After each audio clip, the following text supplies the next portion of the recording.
2024 অভ্যুত্থান পরবর্তী সময়ে বাংলাদেশের রাজনৈতিক প্রেক্ষাপটের পাশাপাশি ওলটপালট হয় ইতিহাসের নানা অধ্যায়। নিষিদ্ধ বইয়ে খুঁজে দেখা ইতিহাস কিংবা ঐতিহাসিক প্রেক্ষাপট, নিজের চোখে দেখা নানা ব্যক্তির বক্তব্যে স্পর্শকাতর অনেক বিষয় নিয়েই চলে চুলচেরা বিশ্লেষণ। ৭১-এর অন্যতম নেতা ৭ই মার্চের ঐতিহাসিক ভাষণের রূপকার শেখ মুজিবুর রহমানের ব্যাপারেও নানা আলোচনা সমালোচনায় মুখরিত হয় দেশের রাজনৈতিক পাড়া।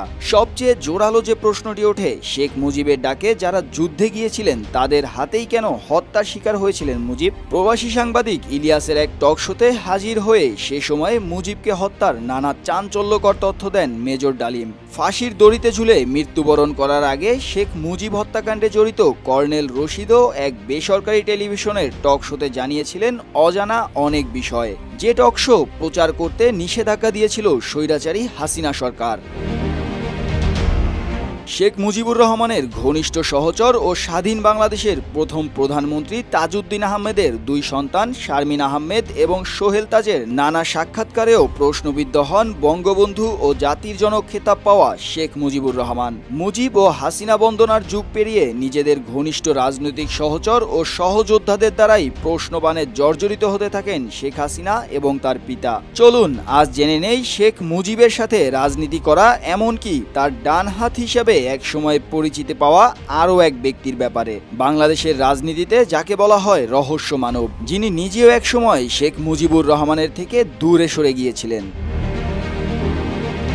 বাংলাদেশের রাজনৈতিক ইতিহাসে এমন কিছু চরিত্র আছেন যাদের নাম শুনলেই মনে এক মিশ্র অনুভূতি জাগে। তারা বিতর্কের ঊর্ধ্বে নন, কিন্তু তাদের অবদান অস্বীকার করার মতো নয়। এমনই একজন সিরাজুল আলম খান, রহস্যপুরুষ, তাত্ত্বিক গুরু, নিউক্লিয়াসের প্রাণপুরুষ। নানা বিশেষণে ভূষিত এই মানুষটি বাংলাদেশের রাজনীতিতে এক প্রবাদ প্রতিম নাম। সম্প্রতি সিরাজুল আলম খানের মৃত্যুর আগে দেওয়া একটি সাক্ষাৎকার ভেসে বেড়াতে দেখা যাচ্ছে সোশ্যাল মিডিয়ায়। সাক্ষাৎকারের শুরুতেই তিনি প্রশ্ন তুলেছেন মুক্তিযুদ্ধের পর গঠিত হওয়া আওয়ামী লীগ সরকার প্রসঙ্গে। প্রশ্ন ছুড়ে দিয়েছেন স্বাধীন বাংলাদেশে কেন জাতীয় সরকার গঠিত না হয়ে আওয়ামী লীগ ক্ষমতা হাতে তুলে নিয়েছিল। দৃঢ়তার সাথে আবারও বলেন, সবাই মিলে দেশটা স্বাধীন করলাম একটা ইউনিটির মধ্য দিয়ে, আমরা কেন আওয়ামী লীগ গভর্নমেন্ট ফর্ম করতে গেলাম? আওয়ামী লীগের হাতে ক্ষমতা নিয়ে প্রশ্ন করা এই সিরাজুল আলম খানের রাজনীতির হাতেখড়ি কিন্তু ছাত্রলীগের সাথেই হয়েছিল। 1941 সালে জন্ম নেয়া সিরাজুল আলম খান ঢাকা বিশ্ববিদ্যালয়ের ছাত্র হিসেবেই রাজনীতিতে নাম লেখান। ছাত্রলীগে থাকাকালীন সময়ে সিরাজুল আলম খানকে ভাবা হতো শেখ মুজিবুর রহমানের ডান হাত। শেখ মুজিবই ছিলেন তার নেতা। দেশের মুক্তির চিন্তা, বুদ্ধিভিত্তিক চর্চা এবং পরিকল্পনার জন্য 60-এর দশকের শুরুতে গড়ে তুলেছিলেন স্বাধীন বাংলা বিপ্লবী পরিষদ, যা পরবর্তীতে নিউক্লিয়াস নামে পরিচিতি লাভ করে। মুক্তিযুদ্ধের প্রেক্ষাপট তৈরিতেও সিরাজুল আলম খানের অবদান অনস্বীকার্য। 6 দফা আন্দোলন, 69-এর গণ অভ্যুত্থান, 70-এর নির্বাচন, প্রতিটি ধাপেই নিউক্লিয়াসের সুদূর প্রসারী পরিকল্পনা ছিল।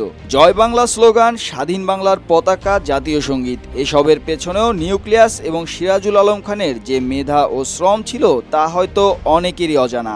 বলা হয় শেখ মুজিবুর রহমানের ঐতিহাসিক 7ই মার্চের ভাষণের পেছনেও সিরাজুল আলম খানের গভীর প্রভাব ছিল। তবে স্বাধীনতা পরবর্তী সময়ে আওয়ামী লীগের ক্ষমতা গ্রহণ এবং শেখ মুজিবুর রহমানের পরিবারতান্ত্রিক রাজনীতির কারণেই মুজিবের থেকে দূরে সরে যান সিরাজুল আলম খান। যে দূরত্ব এতটাই গভীর ছিল যে 2023 সাল পর্যন্ত বাংলাদেশে জীবিত অবস্থায় থাকলেও একেবারেই পর্দার আড়ালে থেকেছেন এই মানুষটি। জানা যায় 1972 সালে ছাত্রলীগের 3 দিনের সম্মেলন থেকেই আওয়ামী লীগ ও ছাত্রলীগের সাথে বিচ্ছেদ ঘটে সিরাজুল আলম খানের। সেই সময়ে শেখ মুজিবুর রহমানের ভাগ্নে শেখ ফজলুল হক মনি এবং সিরাজুল আলম খানের নেতৃত্বে আলাদা দুটি অংশে ভাগ হয়ে পড়ে ছাত্রলীগ। সিরাজুল আলম খান ও তার অনুসারীদের চাওয়া ছিল স্বাধীন বাংলাদেশে একটি বিপ্লবী কিংবা জাতীয় সরকার গঠন করা। অপরদিকে মুজিবের ভাগ্নে শেখ মনি কায়েম করেছিলেন পরিবারতান্ত্রিক রাজনীতির বন্দোবস্ত। বলা হয়ে থাকে শেখ ফজলুল হক মনি পারিবারিক প্রভাব খাটিয়ে সেদিন শেখ মুজিবকে পল্টনের সম্মেলনে না যেতে দিয়ে নিয়ে গিয়েছিলেন সোহরাওয়ার্দী উদ্যানে নিজেদের সম্মেলনে। 6 দফা থেকে 71-এর যুদ্ধের থিঙ্ক ট্যাঙ্ক হিসেবে এত অবদান রাখার পরেও সেদিন এই প্রতিদান পেয়ে শেখ মুজিবের থেকে একেবারেই মুখ ফিরিয়ে নেন সিরাজুল আলম খান। 2021 সালে ঢাকা মেডিকেল কলেজ হাসপাতালে চিকিৎসাধীন অবস্থায় দেয়া সাক্ষাৎকারে সিরাজুল আলম খান মৃত্যুর আগেও শেখ মনিকে নিয়ে প্রশ্ন ছুড়ে বলেছেন, শেখ মনির কি কিছু অবদান ছিল?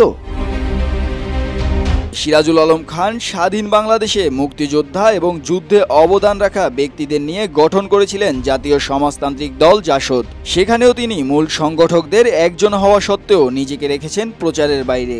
একসময় নিজেকে সকল প্রকার রাজনৈতিক কর্মকাণ্ড থেকে গুটিয়ে একেবারেই নীরবে চলে যান সিরাজুল আলম খান। ২৪ গণ অভ্যুত্থানের আগের বছর অর্থাৎ ২০২৩ সালের ৭ই জুলাই ৮২ বছর বয়সে পরপারে পাড়ি জমান বাংলাদেশের ঐতিহাসিক অনেক ঘটনার সাক্ষী এই ব্যক্তি। ২৪ গণ অভ্যুত্থান পরবর্তী সময়ে রাজনীতির নানা আলোচনা সমালোচনার পাঠে নানা প্রশ্নবাণে জর্জরিত হয়েছেন মুক্তিযুদ্ধের অন্যতম এবং একেবারে সম্মুখের নেতা শেখ মুজিবুর রহমান। তার ঘনিষ্ঠ সহচরদেরই নানা বক্তব্য ও গণমাধ্যমে দেয়া একাধিক সাক্ষাৎকারে সামনে আসে অজানা অনেক বিষয়। ২০২৩ সালে মৃত্যুবরণের আগে দেয়া এক সাক্ষাৎকারে সিরাজুল আলম খানের মুখেও শোনা গেল এক প্রশ্ন, কেন ৭২-এ বিপ্লবী সরকার কিংবা জাতীয় সরকার গঠন না করে ক্ষমতা কুক্ষিগত করেছিল আওয়ামী লীগ।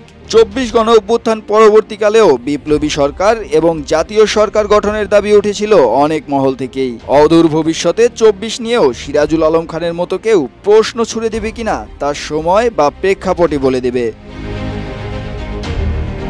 মুস্তাফিজ আবির, ডেস্ক রিপোর্ট, রূপালী বাংলাদেশ।